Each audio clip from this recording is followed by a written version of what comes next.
Selamat sore pemirsa, presisi utama kami hadir untuk Anda. Dan selama 1 jam ke depan kami akan menyiapkan sejumlah informasi terkini. Bersama saya Bribda Faisal Rido, kita dulu 3 berita utama sore ini.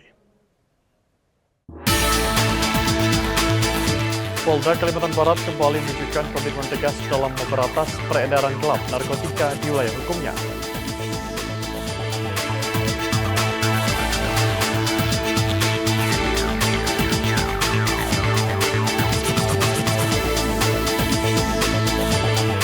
Polres Pasuruan Kota kembali menunjukkan kepedulian sosial dengan menggelar santunan kepada anak yatim piatu.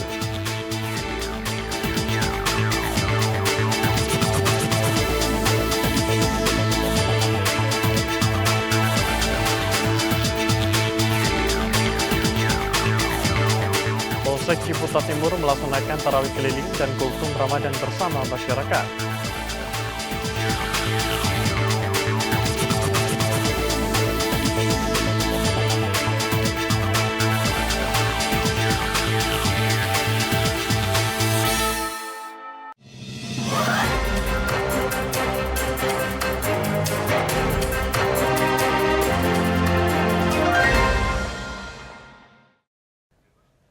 Di informasi pertama, pemirsa, komitmen dalam memberantas peredaran narkotika kembali ditegaskan oleh Polres Bengkayang, Polda Kalimantan Barat, melalui kegiatan pemusnahan barang bukti narkotika di halaman Satres Narkoba Polres Bengkayang.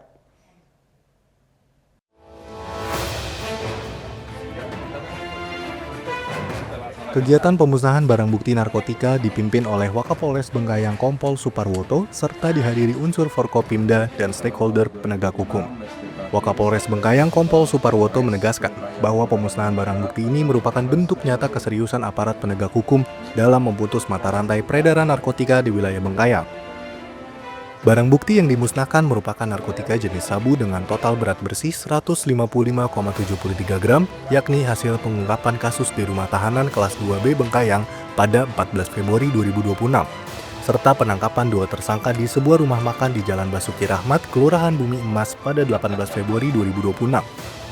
Pemusnahan dilakukan dengan metode penghancuran menggunakan blender yang dicampur cairan pembersih lantai hingga hancur, kemudian dibuang ke lubang safety tank guna memastikan barang bukti tidak dapat digunakan kembali.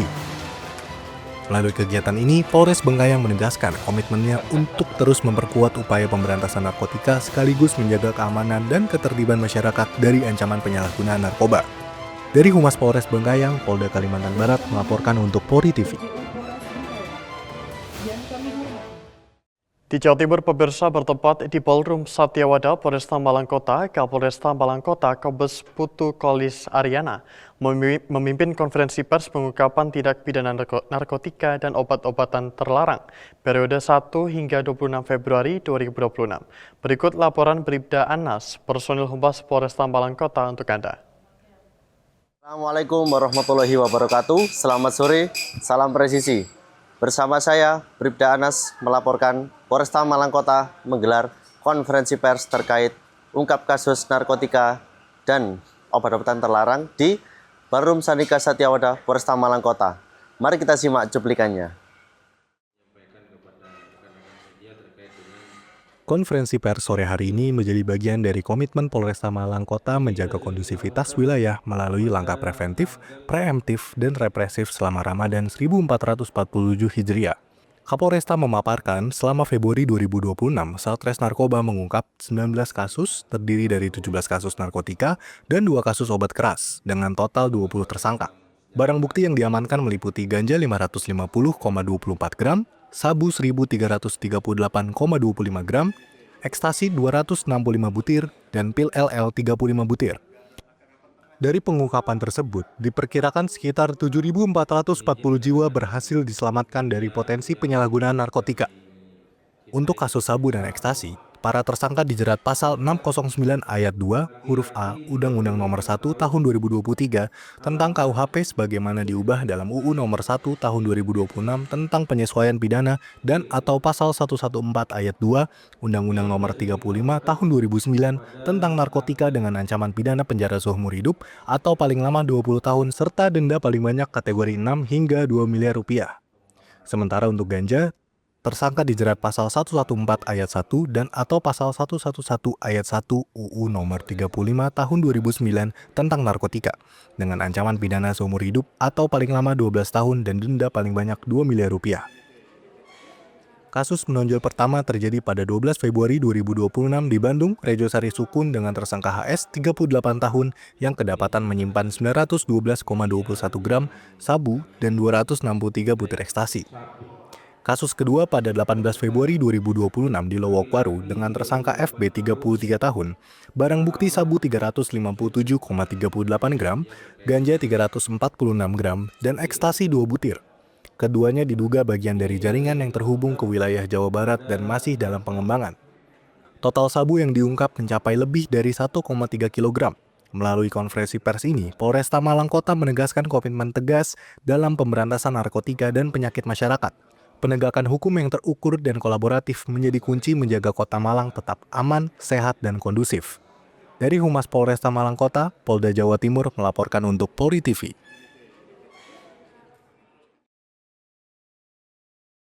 Dan pemirsa, Polda Sumsel kembali menegaskan komitmennya dalam perang melawan narkotika nasional dan memusnahkan barang bukti sabu, ekstasi, dan etomidate senilai 5,7 miliar rupiah hasil pengungkapan 18 laporan polisi. Pemirsa Polri TV, saya Bribda Astati Puspitasari dari Bithumas Polda Sumsel. Pagi ini Polda Sumsel sedang melaksanakan pemusnahan barang bukti narkoba dipimpin oleh Wadires Narkoba Polda Sumsel beserta perwakilan para pejabat utama Polda Sumsel. Kamis 26 Februari 2026. Berikut berita selengkapnya untuk Anda.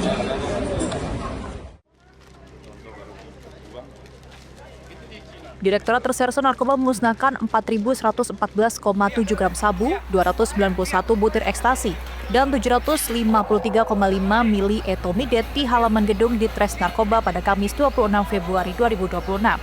Penyidik menyisihkan sebagian kecil barang bukti untuk kepentingan laboratorium dan pembuktian di persidangan sesuai prosedur hukum. Ke-18 kasus tersebut tersebar di 7 wilayah, yakni Musi Banyuasin, Palembang, Banyuasin, Muara Enim, Prabu Mulih, Oku Timur, dan Oki. Sebanyak 27 tersangka kini menjalani proses hukum dan terancam pidana atau penjara seumur hidup berdasarkan Undang-Undang Nomor 35 Tahun 2009 tentang narkotika. Secara strategi, Sumatera Selatan adalah salah satu jalur distribusi penting peredaran narkotika di Pulau Sumatera. Dengan pemusnahan ini, Polda Sumsel tidak hanya menindak pelaku, tetapi juga memutus rantai suplai yang berpotensi menyebar ke wilayah lain. Kabid Humas Polda Sumsel Kombes Pol Nandang Mumin Wijaya menegaskan, langkah ini adalah bentuk transparansi sekaligus pesan keras kepada jaringan narkoba. Kapolda Sumsel juga menegaskan turut mendukung program Asta Cita Presiden Republik Indonesia dalam pemberantasan narkoba di Provinsi Sumatera Selatan dengan bersinergi dengan semua pihak. Dari Polda Sumatera Selatan melaporkan untuk Polri TV.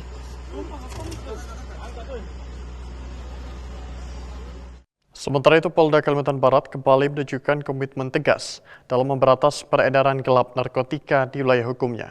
Keterangan tersebut disampaikan langsung secara resmi pada konferensi pers bertempat di RS Bengkara Anton Sujarwo, Pontianak, Kalimantan Barat. Berikut laporan Bribtu Novita, personil Humas Polda Kalimantan Barat untuk Anda.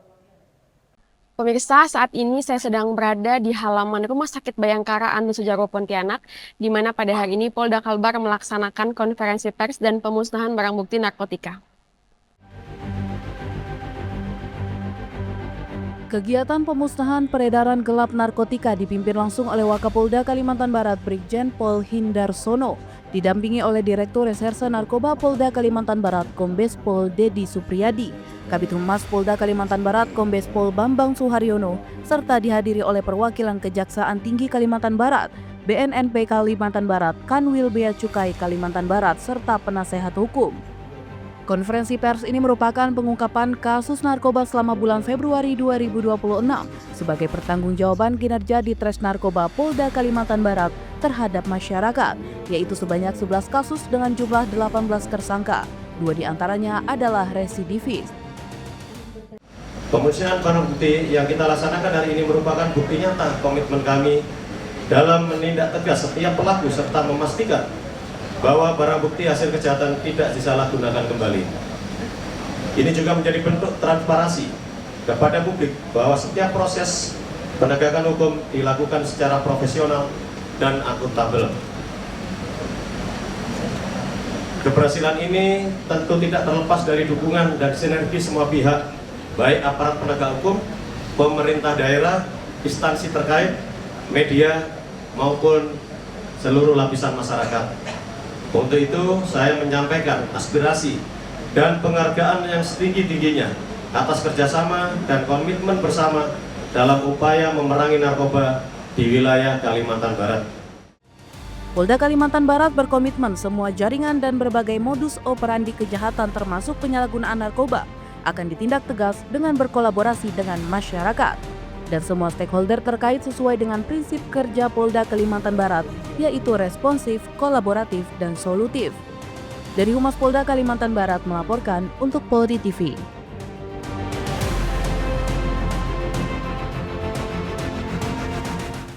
Demikian informasi yang dapat saya sampaikan. Saya Bukti Novita dari Bithumas Polda Kalbar melaporkan untuk Polri TV. Sampai jumpa dan salam presisi.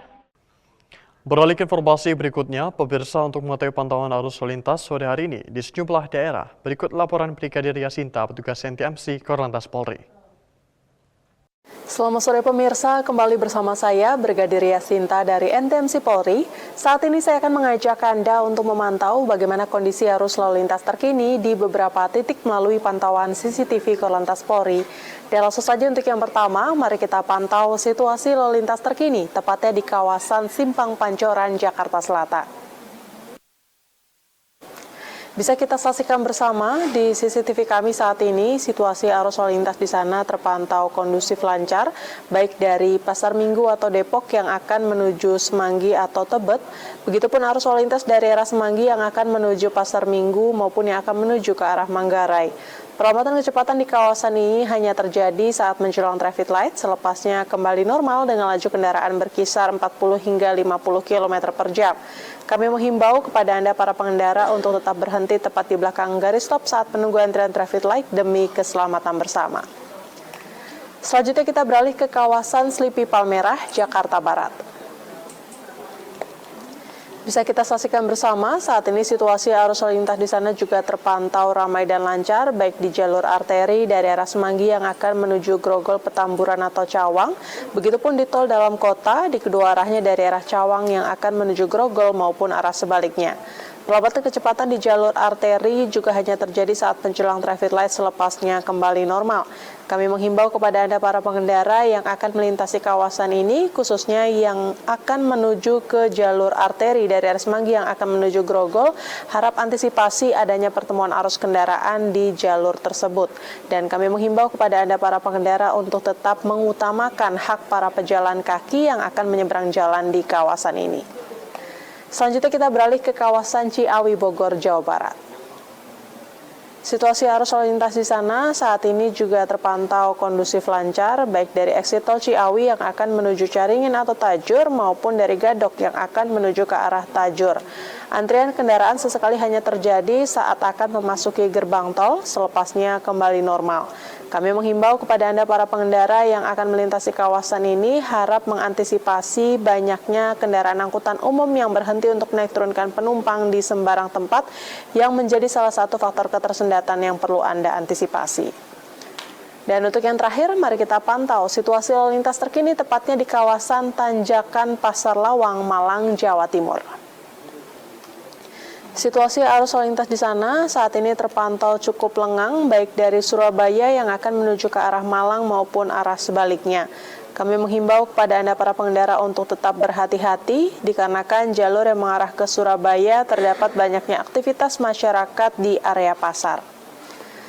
Pemirsa, kami tak bosan-bosannya menghimbau sebelum Anda berkendara, pastikan Anda dan kondisi fisik kendaraan Anda dalam keadaan prima.